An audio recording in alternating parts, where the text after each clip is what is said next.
తన రాజ్యాల్లో ప్రజలందరూ బాగుండాలి అని కోరుకునేవాడు రాజు.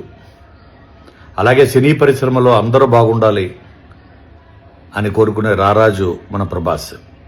నాకు ఎందుకు చెప్పాలనిపించిందంటే, నేను రాత్రి రాజాసాబ్ రిలీజ్ ఈవెంట్లో తన నిష్కల్మషమైన ప్రేమ చూసిన తర్వాత నాకు వీడియో చేయాలనిపించింది.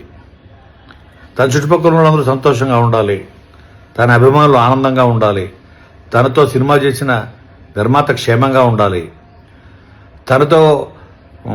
తను డైరెక్ట్ చేసిన డైరెక్టర్కి సక్సెస్ రావాలి, పనిచేసిన ప్రతి టెక్నీషియన్కి, ప్రతి యాక్టర్కి వాళ్ళ కెరియర్స్ బాగుండాలి అని అందరి మంచి క్షేమం కోరుకునే ప్రభాస్ 100% రారాజు కాదు, చక్రవర్తి. ఈ సినీ సామ్రాజ్యానికి అతను ఒక చక్రవర్తి.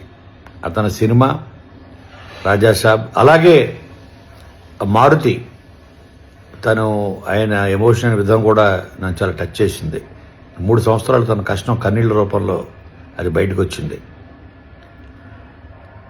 జాన్ 9th నాడు రాజాసాబ్ రిలీజ్ అవ్వడమే కాదు, మరొక్కసారి పాన్ ఇండియా లెవెల్లో తెలుగు సినిమా ఖ్యాతిని, గౌరవాన్ని అగ్రస్థానంలో మారుతి నిలబెట్టబోతాడు ఆ నమ్మకం నాకు వచ్చింది.